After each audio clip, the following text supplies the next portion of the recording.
The grill was hot, the music was loud, and the air was thick with smoke and jokes. It was our annual family barbecue, the sacred tradition, as Mom called it. Kids ran wild. Uncles argued about football, and the buffet table overflowed with store-bought burgers and soggy coleslaw.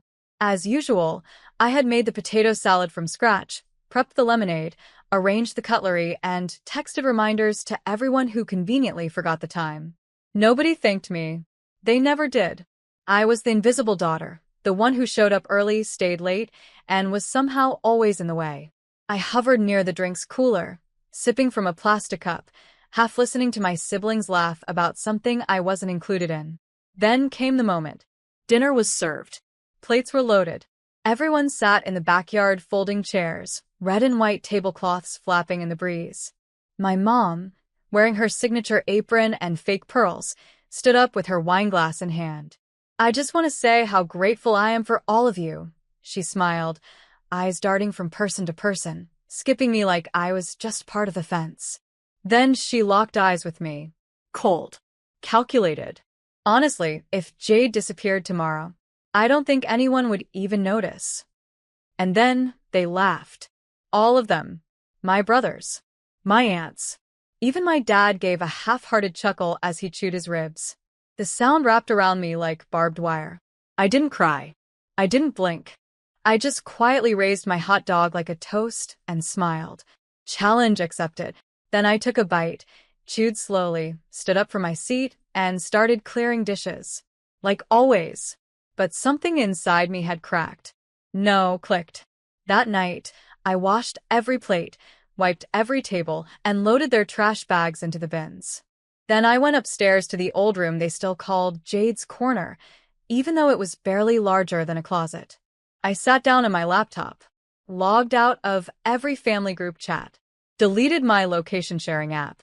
Then I opened a tab titled Apartments Outside City Limits. I wasn't angry. I wasn't plotting revenge. I just had nothing left to prove. For 29 years, I had begged them with my actions to see me, to hear me.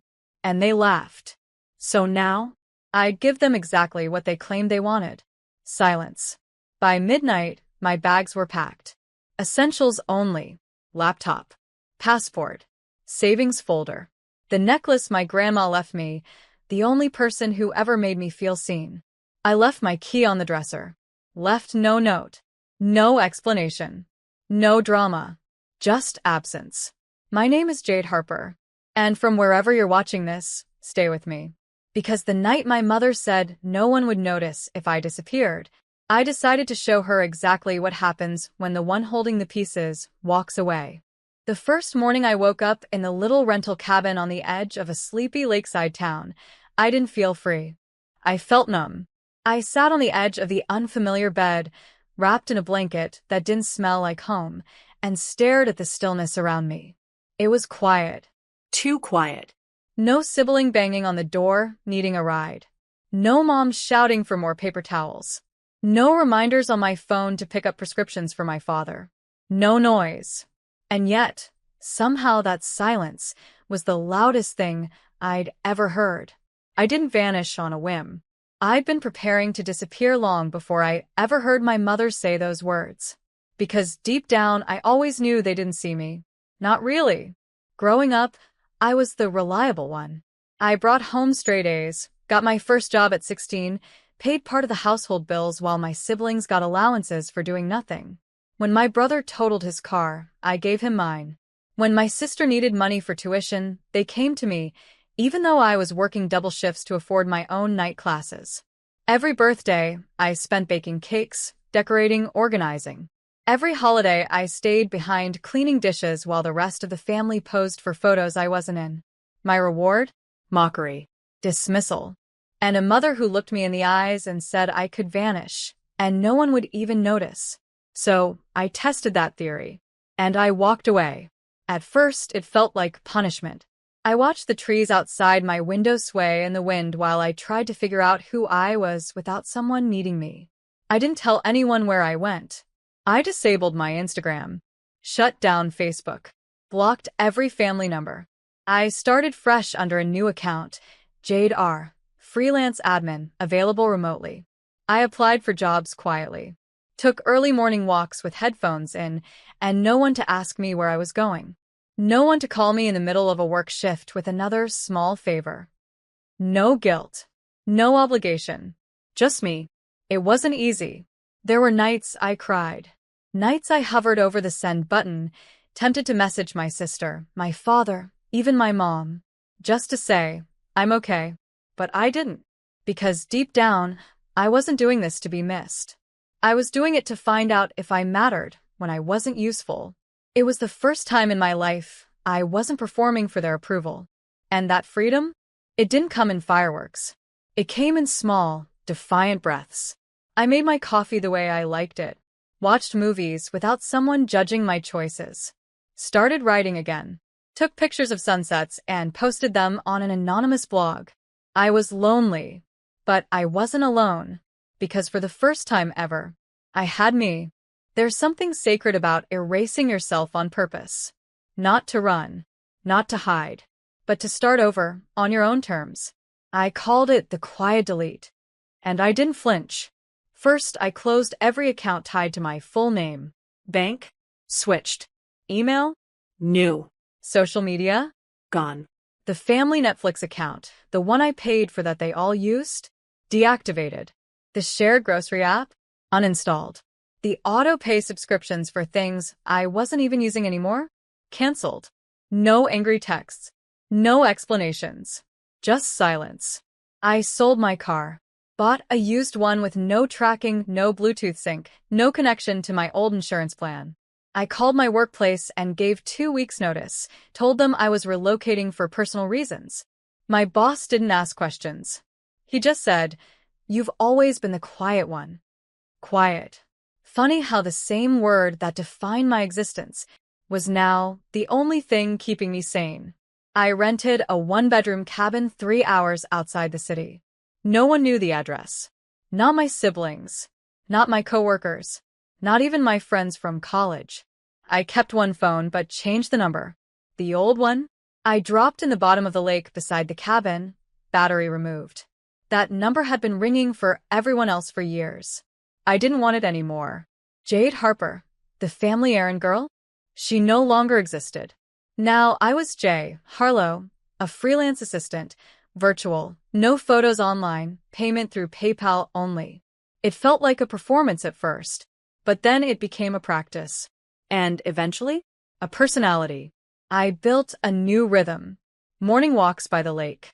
Coffee while reading client briefs. Midday journaling. Late-night emails with motivational affirmations I used to send them, now redirected to myself. I remembered how to be still, how to be small, without being invisible, how to take up space, even in silence. Sometimes I'd sit on the porch and ask myself, if they ever looked for me, would they even know where to begin? And the answer always came back the same. No. Because they never truly knew me. They knew what I did for them, not who I was without them. They knew the dishes got done. They didn't know what book I loved. They knew the groceries got bought. They didn't know my favorite flower. They knew I always showed up, but never noticed how tired I was when I did. So I disappeared, not to make a point, but to protect my peace. They'd called me quiet like it was a flaw. Now, that silence was my sanctuary. And for the first time, I wasn't missing. I was becoming. It took a week for them to notice I was gone. Not just not home. Gone. No posts. No texts. No last-minute favors. No backup. At first, I imagined the family group chat. Probably something like, "Has anyone heard from Jade? She's probably sulking. She'll show up when she needs something." The irony? I never needed them. They needed me. And without me, their well-oiled little machine started to rust. Week 2. My brother, Mark, missed his court hearing because I wasn't there to remind him. Week 3. My mom forgot her medication refill. I used to handle all her prescription pickups. Week 4. My sister completely botched her work event. She always relied on me for planning, menus, checklists, rentals. She'd send me Pinterest boards, and I'd turn them into reality. This time, She cried on Instagram because the tablecloths didn't match the centerpieces. By the second month, the calls started. Blocked numbers. Unknown numbers. Emails to my old account. Jade, this isn't funny. Where are you? Mom's getting worried. Dad keeps asking if you're mad. I watched it all through the burner email I left active, the one I only used for bills and airline points. Their panic grew in stages. Annoyance. Inconvenience. Realization. They hadn't just lost a person. They lost their infrastructure. The birthday reminders. The family calendar. The emergency contact who always showed up, even when she was sick, tired, or heartbroken. I was the unpaid secretary. The emotional sponge. The fixer of their messes. And now, they had to sit in the mess. By month 3, my cousin posted a family photo at another barbecue. Everyone was there, except me. I stared at the screen and noticed something no one else probably did. The plates were paper. The food looked microwaved. The tablecloths were wrinkled. The smiles were strained. Even my mother's usual over-the-top centerpiece was missing. One of my old coworkers messaged me privately. I hope you're safe. I heard what your mom said at the barbecue before you left. People are talking. That caught me off guard, because I hadn't told a soul what she said. But apparently someone at the party had heard it too. Word spread.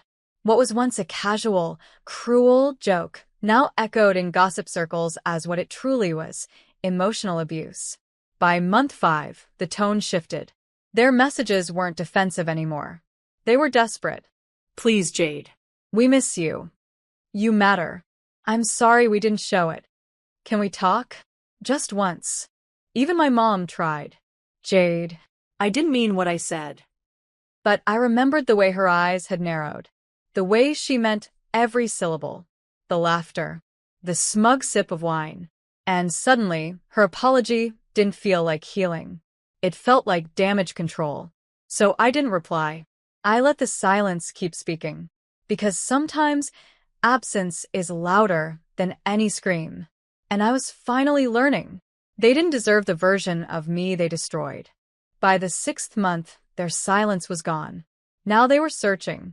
Not because they missed me. Because they couldn't function without me. My mother started posting cryptic status updates. If you see my daughter, tell her we love her. Please come home, Jade. We're sorry. But there were no details. No explanation. Just carefully packaged grief. Curated for sympathy. My cousin shared the post with a comment. Families fall apart when the strong ones go silent. It got over 300 likes. I watched it all from my cabin, sipping tea, laptop open, calendar full of client calls. I had work to do, a business to run. While they begged for the girl who once answered every call, I was becoming a woman who didn't need their permission to exist. Then came the video. My sister, the same one who used to roll her eyes every time I opened my mouth, posted a tearful apology on TikTok.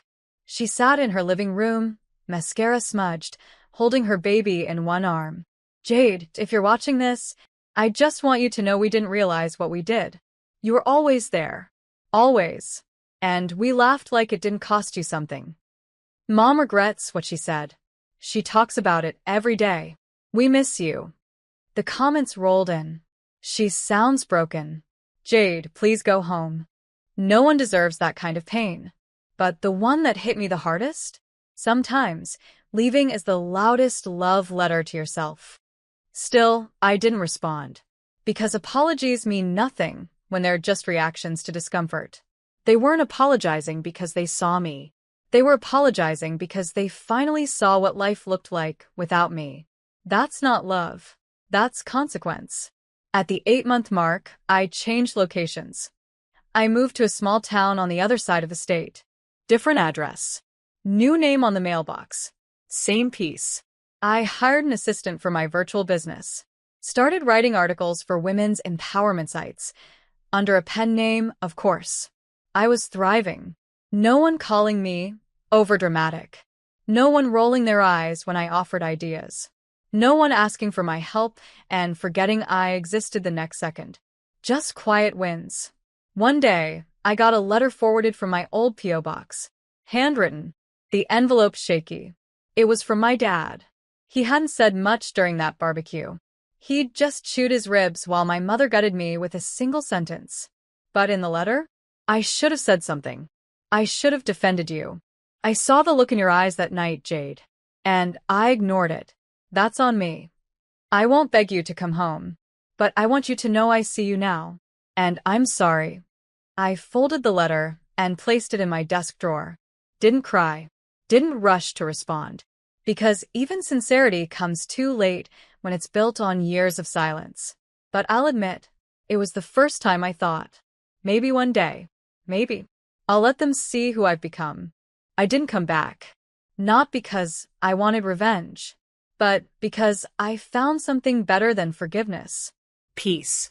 My new home was small, sunlit, and quiet, the kind of quiet that doesn't feel like loneliness. It felt like permission. Every day, I woke up to birdsong instead of barking demands. Every meal I made was for me, not for a crowd that forgot to say thank you. And every task I completed added to my life, not theirs.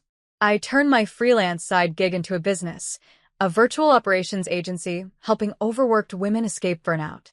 Women like me. Women who were always the strong ones. I named it Harper and Company. A quiet nod to the girl who vanished, so she could finally be seen. Clients loved me. They respected deadlines. Paid on time. Thanked me without being asked.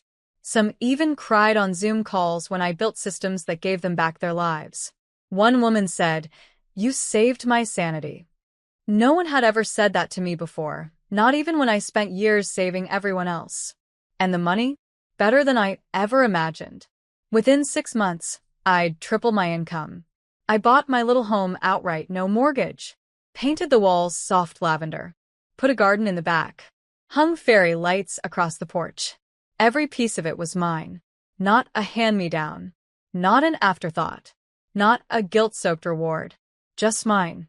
I started writing again, too, under my pen name. Essays. Letters. Short guides on emotional boundaries. One piece titled, "When Your Love Language is Being Left Alone," went viral. I got emails from people across the world. "You wrote what I've never had the words for." I cried. "Thank you. I left my parents a week ago. Your words gave me the courage." I never signed my real name, because they didn't need to know me. They just needed to know they weren't alone. And neither was I. Every so often, I'd sit on the porch with a cup of coffee, scrolling through my old family's social media with a burner account. I watched them try to piece things together. Samantha's events were chaotic now, no more curated flyers or structured timelines. Mom posted blurry photos from birthdays with uneven candles and mismatched plates. Dad looked smaller, older. They weren't falling apart. They were facing life without the one who glued it all together. They thought I was just background noise. But turns out, I was the architecture. 1 year after I disappeared, a letter arrived. Cream envelope. Handwritten again. But this time it wasn't just my dad's. It was from all of them. Signed by every sibling. Even my mother. "You were never invisible, Jade. We just chose not to see you. And we're sorry. We miss you. Please come home. Even if it's just for one dinner." I stared at it for a long time. Then I folded it, slipped it into a box labeled "Before." Because I had no plans to go back, but I wasn't bitter anymore. I was better. The envelope was burgundy, thicker than the others. Inside was a formal invitation, printed in cursive gold. "You're invited to Dad's 60th birthday celebration. The family hopes you'll join us. No pressure, just love." It came with a handwritten note from my sister. "Jade, I know we don't deserve it, but we'd like the chance to try. Please just come." I stared at it for days. It sat on my nightstand, unmoved, like a question I wasn't ready to answer. I didn't owe them anything. Not a return. Not a smile. Not my presence. But still a voice deep inside whispered, "You're not going back for them. You're going back for you. To see it. To face it. To stand in the same space where I had once been erased. Not as the broken girl holding a paper plate, but as the woman who walked away and built a life no one handed her." So I went. not to belong. but to witness. I wore soft cream linen, a dress I bought for myself with the first client bonus check I ever earned. Minimal makeup, simple earrings, a quiet confidence that couldn't be borrowed or bought. When I walked through the door, everything slowed. Laughter dimmed. Drinks paused mid-pour. A fork clinked against a plate. There were about 30 people, and every single one of them turned to look at me like I was someone they'd only ever seen in stories. Because I was myth and consequence and memory walking in on 2 feet. My mother blinked first. She opened her mouth but said nothing. My dad stood and smiled softly, eyes damp. My sister stepped forward. She didn't try to hug me.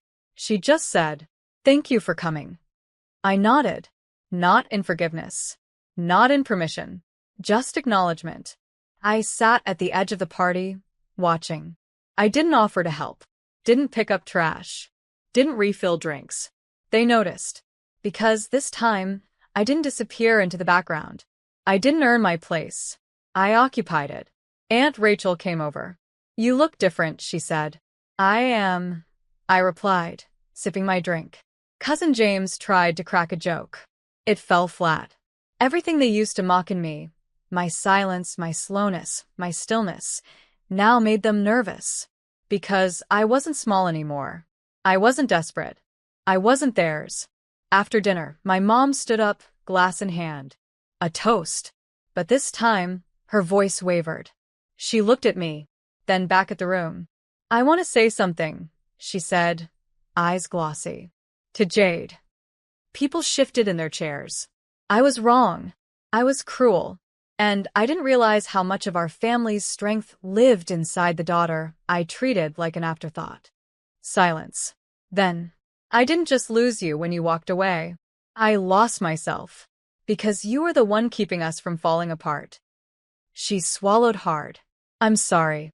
I can't erase it. But I see you now." I stood. Calm. I didn't cry.